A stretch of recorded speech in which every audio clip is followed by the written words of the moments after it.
Una de las grandes preguntas que nos hacemos es, ¿cuál es la iglesia verdadera? Hay tanta iglesia y tantos nombres y tantas denominaciones y todas dicen predicar el mismo evangelio, pero hay conflictos. No se unen, no se llevan y a veces discrepan en cosas pequeñas. Hoy en la lección de hoy vamos a hablar de cuál es la iglesia verdadera. Ponga mucha atención a esta enseñanza y prepare papel y lápiz para que anote alguna cita. Esperamos que la lección de hoy pueda hacernos entender que aunque son muchas las iglesias, Cristo no tiene nieto, ni vino a fundar una iglesia determinada, sino a los redimidos con la sangre de Cristo. Veamos pues esta enseñanza que tenemos para usted en el día de hoy. Ponga mucha atención. Muy buenas, hermanos y amigos. Hoy vamos a la lección del libro Los Ministerios y el Discipulado en la Iglesia Normal. Vamos al capítulo número 17. El tema que vamos a tratar es ¿cuál es la iglesia verdadera? Gran dilema, ¿verdad? Gran pregunta con tantas denominaciones. Pues vamos a ahondar sobre este tema. La falta de crecimiento nos hace actuar muchas veces como niños, como dice Hebreo capítulo 5 del 11 al 13. Es por ello que contendemos y discutimos por cosas que a veces no tienen importancia en comparación con la grandeza del amor y de la doctrina bíblica. La actitud de los niños es hacer de cualquier cosa un motivo de contienda y le dan más importancia a lo externo que a lo interno. Para que me puedan entender mejor, os contaré una historia. Una vez repartimos botellas conteniendo un mismo líquido, pero la hicimos en botellas diferentes. O sea, las botellas eran diferentes, pero el contenido era el mismo. Entonces los niños empezaron a pelearse porque uno quería tal envase y el otro envase. Eran tan niños que no podían entender que aunque los frascos eran diferentes, el líquido era el mismo. Así ha pasado con la iglesia de los últimos tiempos. Los hombres en su orgullo han realizado zanjas o brechas que separan al pueblo de Dios, muchas veces en rudimento, en cosas pequeñas, que tienen poco valor en comparación con los grandes tesoros del cristianismo, como por ejemplo el amor, la unidad del Espíritu y sobre todo el señorío de Cristo. Esas pequeñas cosas nos separan y se han convertido en barreras infranqueables, naciendo entonces el denominacionalismo o el sectarismo, que para muchos es más importante que el cristianismo. Entonces se crea la tendencia sectaria que anula la unidad de la Iglesia universal. Al estudiar conscientemente las epístolas de Pablo a los Corintios, vemos que el problema de la iglesia era específicamente la división de hombres, costumbres, comidas, lenguas, días y cultos. Sin embargo, no llegaron a nuestra triste condición de formar iglesias diferentes, según el capricho de cada grupo. Los de Apolo se van para aquel salón, o los de Pedro se iban al otro lado, y los de Pablo para otra esquina. Pero lo peor era que los que eran de Cristo se salían para afuera a vivir caprichosamente. Qué triste realidad, ¿verdad? Sin embargo, esto no ocurrió. Los que hablan en lengua no formaban su grupito, y los que no hablaban en lengua tampoco formaban su grupito. Qué horror si esto hubiera ocurrido en aquel entonces, ¿verdad? Ay, pero había algo que mantenía la unidad dentro de la diversidad en la vida de la iglesia. Y eran dos cosas importantes. Primero, la autoridad del ministerio apostólico. Y segundo, el fundamento del amor y el señorío de Cristo, que se convirtió en el corazón del mensaje evangelístico. Miren lo que dice Filipenses capítulo 2, versículo 11. El amor todo lo soporta y sobrepuja todo entendimiento. Efesios 3, 19. Y Filipenses 2, 11. Y toda lengua confiese que Jesucristo es el Señor, para gloria de Dios el Padre. Así que la preeminencia del amor mantuvo la unidad en la diversidad de criterios. Depongamos nuestra mentalidad sectaria y veamos cuál es el mejor camino que podemos seguir. Oremos y el Espíritu Santo nos mostrará una obra y no muchas obras. En este estudio vamos a definir 3 verdades fundamentales en relación a la iglesia como cuerpo de Cristo. Hablaremos de la iglesia denominacional, de la iglesia local y de la iglesia universal. Y veremos que la primera no es la iglesia bíblica, ya que la iglesia fundada por Cristo es la local y la universal. Sin embargo, no podemos negar ni ignorar la realidad denominacional como un fenómeno histórico inevitable. Pero podemos superar esas barreras para ir por encima de las circunstancias que nos han separado como denominaciones. Vamos a hablar de la iglesia denominacional.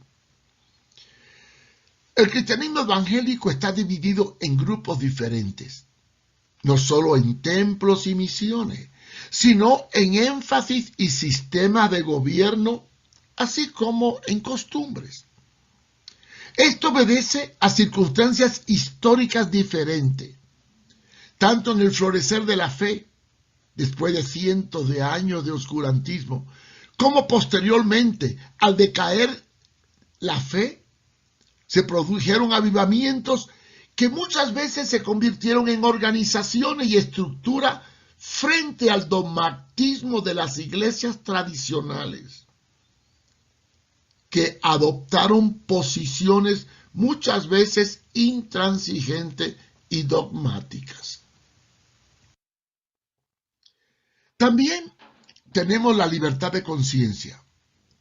Esta fue promovida por la Reforma Protestante, que no solo nos liberó de la religión del dominio de Roma, impuesta por la fuerza, sino que nos dejó la puerta abierta para que otras ideas liberales entraran. Este abrir de la mente, esta libertad de conciencia, originó el fenómeno que apareció en el año 313, con el Edicto de Milán. Cuando la libertad de conciencia introdujo en el culto del cristianismo la mentalidad de las deidades paganas, aplicada al culto de los santos, nació la desvirtuación del cristianismo. El origen de las denominaciones obedeció más que nada a la falta de amor, razón por la cual 2 personas con opiniones diferentes se separaban y cada una arrastraba consigo a sus partidarios. La división nace por falta de amor, que es tristemente el causante del nacimiento de grupos evangélicos intolerantes e intransigentes, ya que muchos enfatizan cosas que no son doctrina y se esgrimen como doctrina para mutilar la iglesia. Otros, al vivir pegado al tradicionalismo y legalismo, han cerrado la puerta al mover del Espíritu Santo, causando crisis que dieron origen al movimiento neopentecostal, tantos a principios del siglo XX como en los albores del siglo XXI. El otro factor que produce la división y que la origina es el orgullo y la soberbia humana. Cuando los judíos eran el pueblo escogido de Dios, tristemente se volvieron a la idolatría. Y cuando esto ocurría, caían en juicio y división. Pero idolatrar no es solo tener un ídolo de madera o de hierro, sino también podemos idolatrar a los hombres. Este es el terrible pecado que influye en la iglesia, al dar lugar a los superpredicadores, los pastores generales o los superevangelistas que se exaltan a sí mismos. Las denominaciones son de origen circunstancial y humano. El nombre de cada grupo que tenga o su visión y gobierno no tiene en sí tanta importancia como los daños causados por una separación que destruye el principio de la palabra. ¿Y cuál es el principio de la palabra? El señorío de Cristo y el espíritu de amor. Cuando un grupo se convierte en un reinito, entonces surge el sectarismo y la mentalidad estrecha por la cual nos autoetiquetamos como los mejores. Y algunos llegan al extremo de decir que su iglesia es la única iglesia verdadera. La prueba de esta mentalidad se puede verificar con este hecho. Veamos.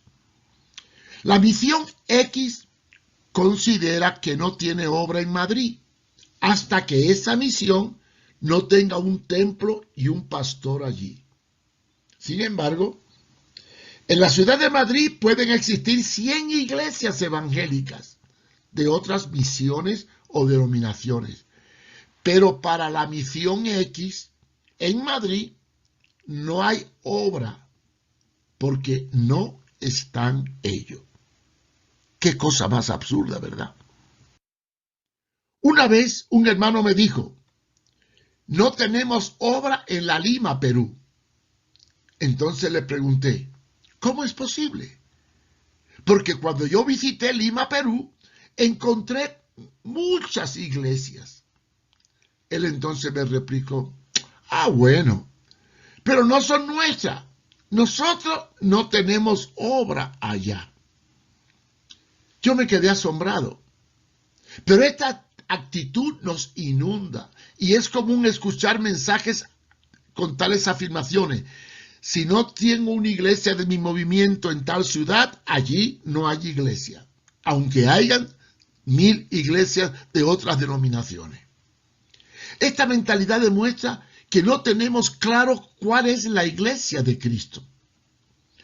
Todos afirman que tal o cual iglesia es la verdadera. Y unos a otros se atacan. Imagínense, hay 1200 misiones, denominaciones o iglesias independientes en este país. Y todas dicen ser los verdaderos y los mejores. Así que encontrar una iglesia verdadera es más difícil que sacarse la lotería. Y que conste, esto no lo digo yo, lo dicen los pecadores. ¿Dónde está el problema del denominacionalismo? No es un problema causado por el nombre o las costumbres, sino por la mentalidad humana. Las denominaciones no son un problema, sino nuestra forma de enfocar la realidad de Cristo y de su iglesia. Si las denominaciones fueran solo un medio, todo sería diferente. Pero para muchos, la denominación es un todo. Pero el reino de Cristo es uno. Y Él es uno. Y el Espíritu Santo es uno. Y no puede estar dividido. Para nosotros, hemos hecho muchos reinitos. Y tenemos una iglesia al estilo feudal. Cada cual es dueño de su territorio y se hace lord, señor o soberano de su grupo. Vemos cómo en la Edad Media un país tenía 5 y hasta 10 reinos. Y cuando llegaba la guerra, al estar los reinos divididos, sucumbían ante las invasiones de los bárbaros. Hoy sucumbimos frente al materialismo y a la decadencia moral del mundo porque en un cuerpo dividido no hay vida. Y la que haya se pierde por las heridas hechas con los actos de división. La iglesia denominacional no tiene un origen bíblico.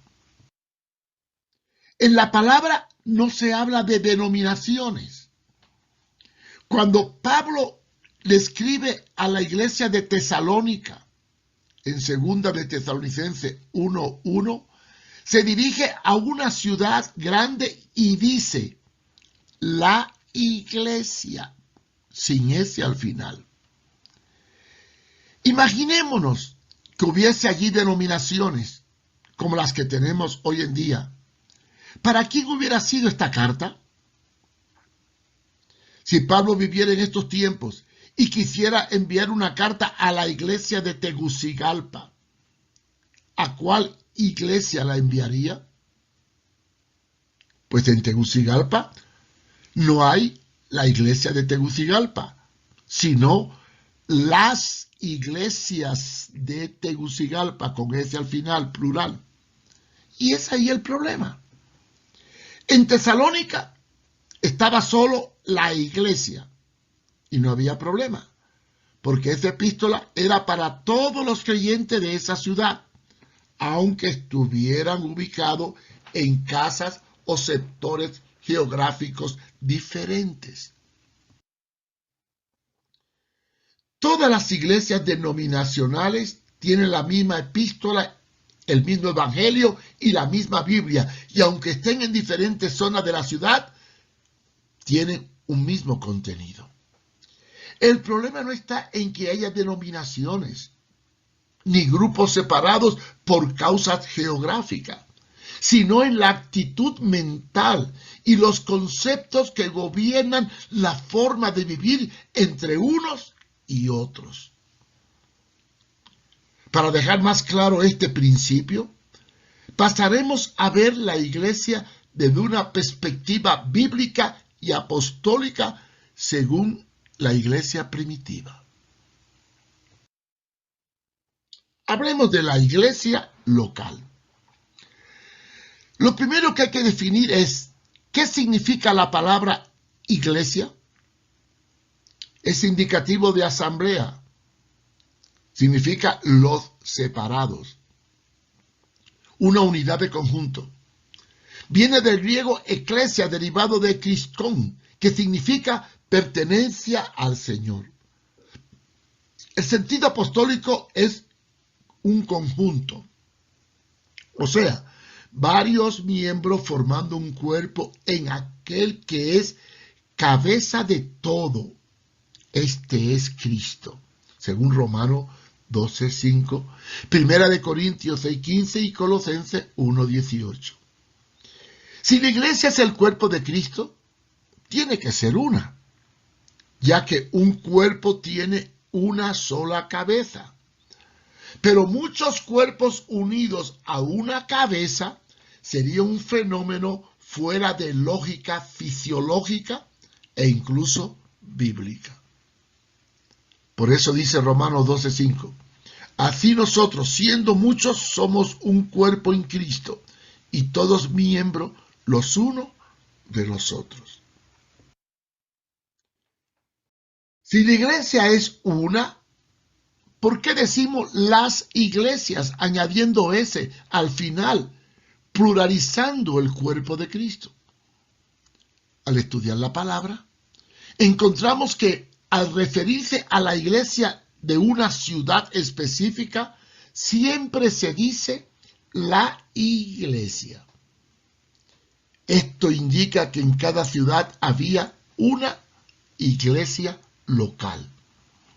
Por ejemplo, veamos algunas referencias bíblicas.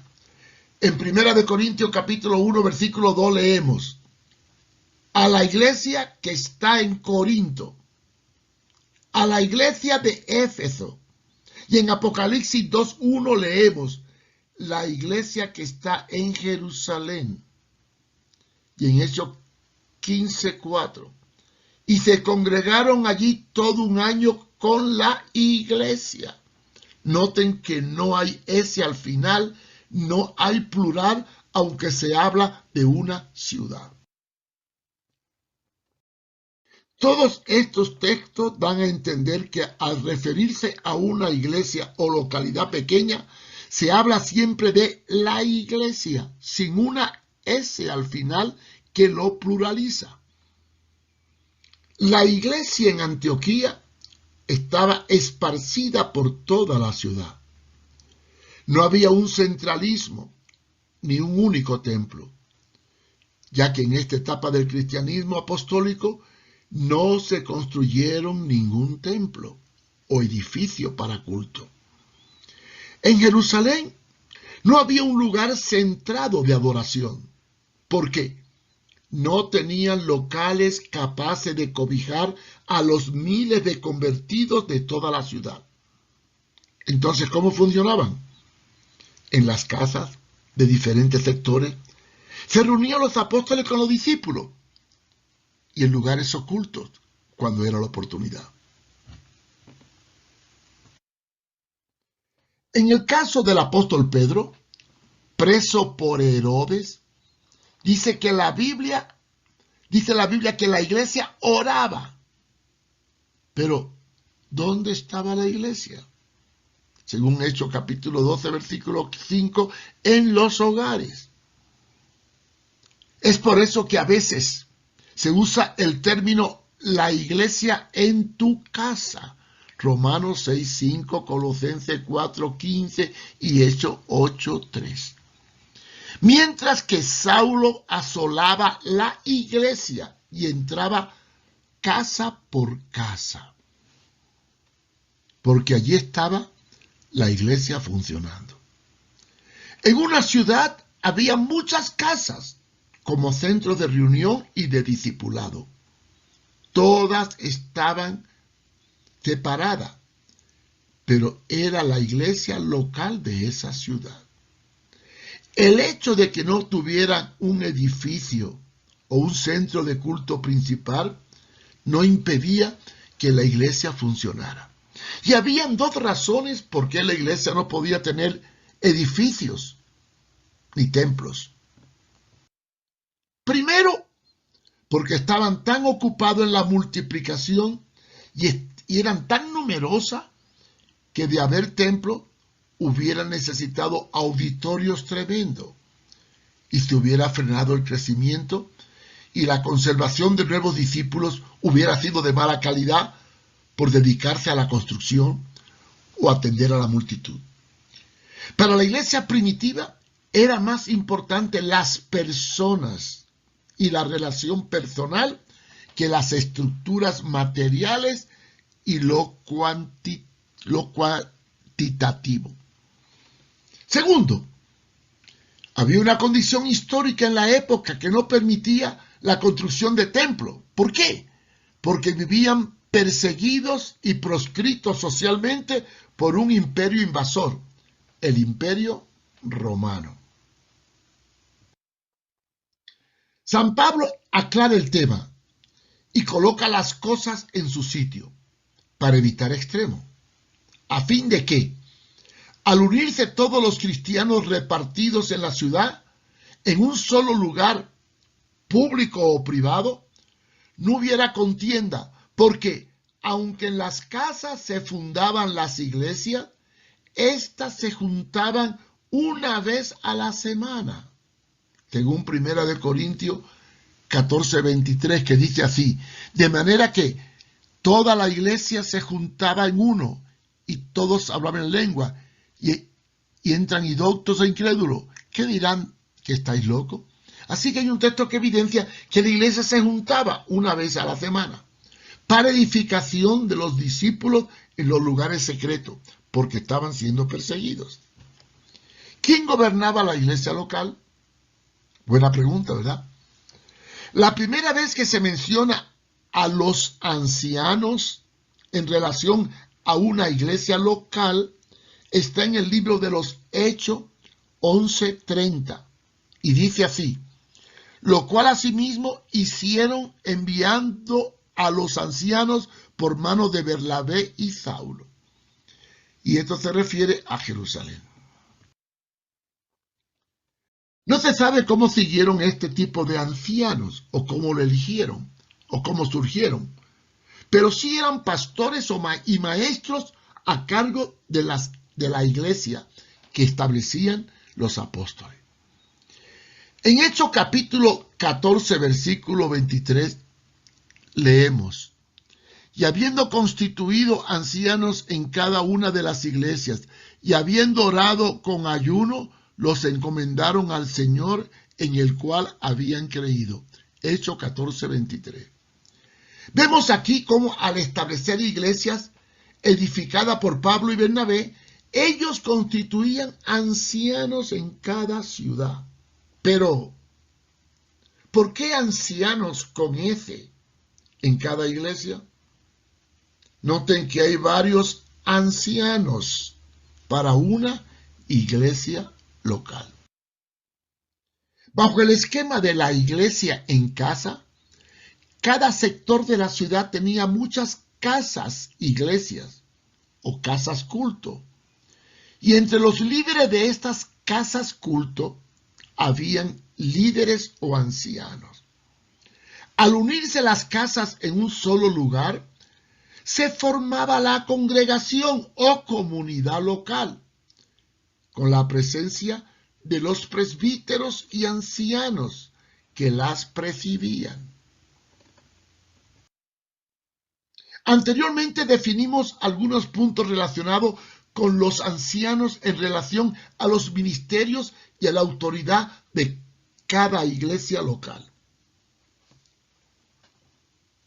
Dejamos establecido que la iglesia local de Tegucigalpa o de Madrid es la unidad de todos los creyentes repartidos en la ciudad por grupos cobijados en edificios llamados templo, y que estos pastores, junto con toda su grey, forman en sí la iglesia local y bíblica de tal ciudad.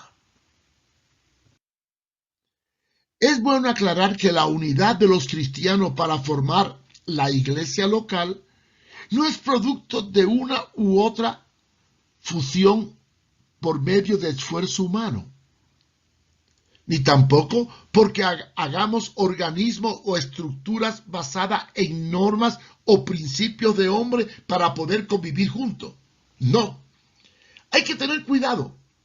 Esta idea de unir a las iglesias en estructura, que llamamos ecumenismo, envuelve intereses sociales que aparentemente unen a muchos cristianos, pero solo por cosas externas, pues por dentro cada uno mantiene su posición de prepotencia y denominacionalismo, queriendo uno absorber al otro, por lo cual esa unidad tristemente es una farsa.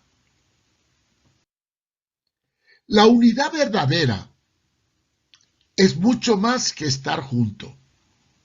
Es sentirnos unánime en todo, como pueblo de Dios, guiado por el Espíritu y la palabra.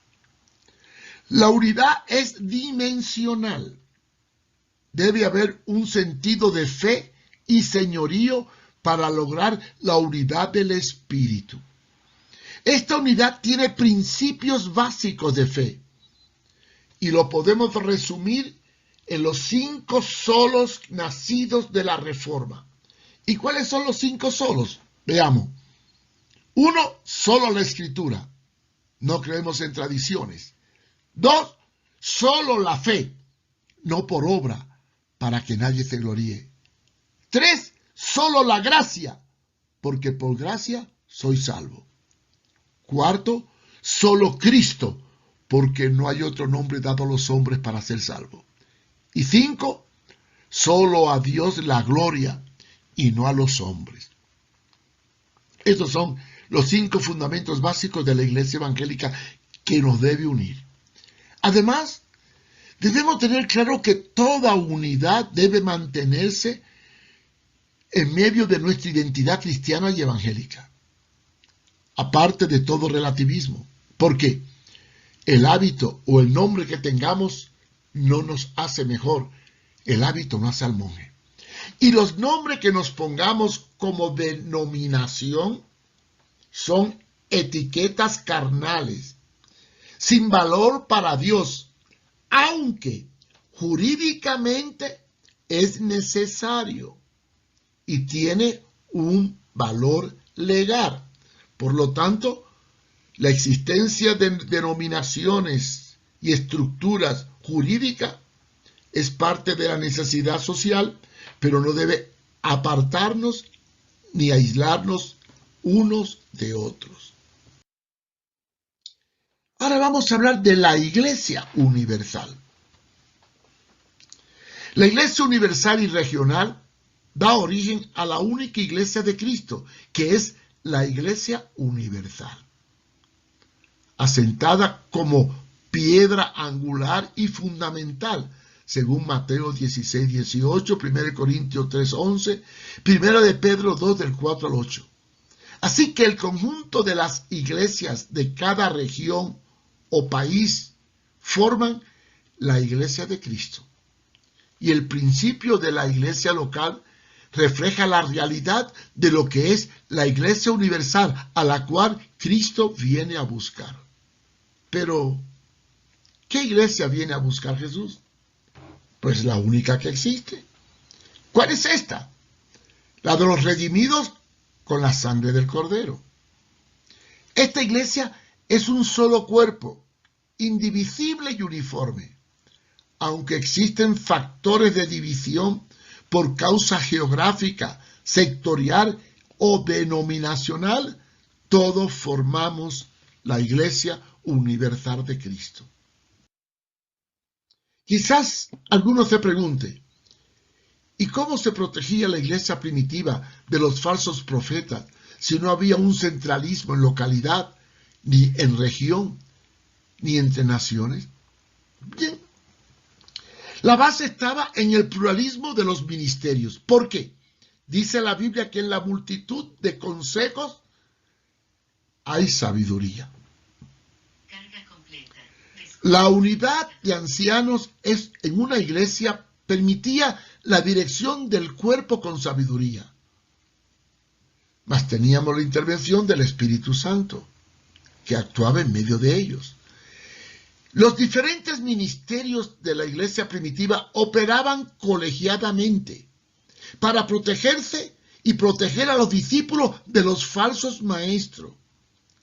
Y lo más importante, ayudaban a confirmar la iglesia en una misma verdad.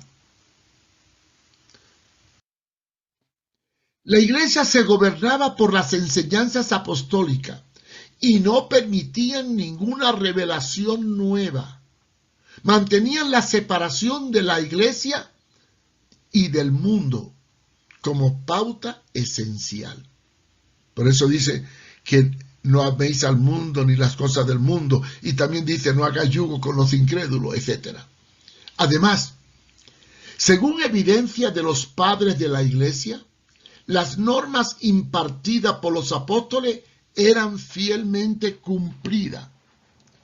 Por ejemplo, el doctor David Wexler, en su libro Cuando el cristianismo era nuevo, comenta lo siguiente: los cristianos primitivos eran muy conservadores. Para ellos, el cambio equivalía al error, ya que no esperaban ninguna revelación fuera de la de los apóstoles y desechaban de inmediato cualquier enseñanza que no habían recibido de los apóstoles. O sea, eran pegados a las Sagradas Escrituras. En caso de que aparecieran errores o actitudes incorrectas, esta iglesia primitiva podía detectarlo fácilmente a través de las células de discipulado o por el trabajo en las casas, que eran supervisadas por los ancianos. Como no había un centralismo, sino una ubicación en particular, no existía un poder absoluto. Y como se establecían pequeñas unidades formando un conjunto, no era fácil influenciarles, en las cuales se podía aislar fácilmente aquellos problemas que pudieran ocasionar división o se pudieran esparcir. La forma del funcionamiento de cuerpo que había en aquella época evitaba la multiplicación de las herejías. Si aparecían errores, no hacían el daño que hoy hacen a la iglesia, porque al haber una unidad masiva y no por célula, el contagio de epidemias espirituales es mucho mayor. Por eso dice 1 Corintios 12:27, ahora bien, ustedes son el cuerpo de Cristo y cada uno de ustedes es un miembro con una función particular. En la iglesia primitiva también se podía detectar los problemas personales fácilmente para ministrarle y ayudar mejor a los discípulos, porque había una relación afectiva y de intimidad. Este medio de relación de discipulado ofrecía una comunicación perfecta y nadie se quedaba enfermo o muerto sin que el resto del cuerpo lo supiera. ¿Y saben por qué? Miren lo que dice la palabra en 1 Corintios 12:26. Si un miembro padece, todos los miembros se duelen con él. Y si un miembro recibe honra, todos los miembros con él se gozan. 1 Corintios 12:26. Conclusión.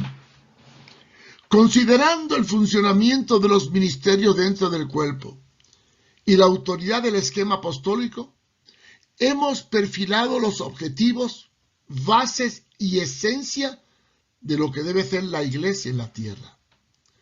Todas las iglesias que vivan y prediquen la realidad de Cristo es parte de una iglesia local y universal, sin importar el nombre que tengan. Es tiempo de anular un poco el denominacionalismo y buscar la realidad de Cristo y su cuerpo, del cual todos formamos parte. Cualquier esfuerzo por una unidad institucional será un peligro y nos llevará a la superiglesia apóstata de los últimos tiempos. También no debemos confundir unidad interdenominacional con unidad ecuménica, pues en la primera hay principios de fe que no hay en la segunda. Así que, hermanos y amigos, debemos derribar las barreras que nos separan y buscar esa unidad de espíritu que nos hará más fuerte, para así poder proclamar las verdades fundamentales de la palabra en tiempos tan difíciles como los que hoy nos ha tocado vivir en el siglo XXI. Y recordemos, Cristo es quien va uniendo a cada miembro de la iglesia según sus funciones y quien hace que cada uno trabaje en armonía con el otro para que la iglesia vaya creciendo y cobrando más fuerza por causa del amor, porque el amor todo lo puede. Efesios 4:16. Esperamos que nos siga en la próxima lección que complementa a esta.